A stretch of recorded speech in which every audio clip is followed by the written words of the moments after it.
জাফলং যেটা পর্যটন কেন্দ্র 0 পয়েন্ট, সেখান থেকে রাতের আধারে কিছু দুষ্কৃতিকারী বৃষ্টির মধ্যে কিছু পাথর সরিয়ে ফেলেছিল। আমরা দ্রুত পদক্ষেপ নেই এবং এয়ারপোর্ট থেকে 24 ঘন্টা আমাদের পুলিশ বিজিবির টহল অব্যাহত আছে। এয়ারপোর্ট থেকে কোনো পাথর সেখানে সরানো সম্ভব হয়নি, এরা নিতে পারেনি। এবং গতকালও আমাদের একটা বড় অভিযান হয়েছে, টাস্কফোর্স অভিযান।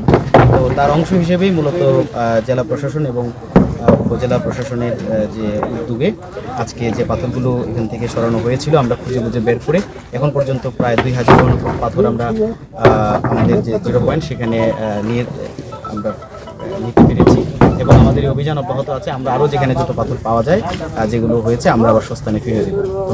এখন আমাদের এখান থেকে কোনো পাথর নেওয়ার কোনো নিচ্ছে না।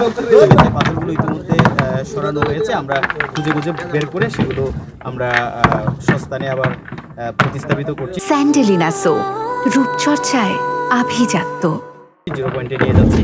তো এই পর্যন্ত আমাদের প্রায় 2000 ঘনফুট পাথর আমরা উদ্ধার করে সস্তানে নিয়ে যাচ্ছি এবং আমাদের কার্যক্রম চলমান আছে। আমরা এটা যতক্ষণ পর্যন্ত শেষ না হয় আমরা প্রয়োজনে রাতভর এই কার্যক্রম চলমান থাকবে।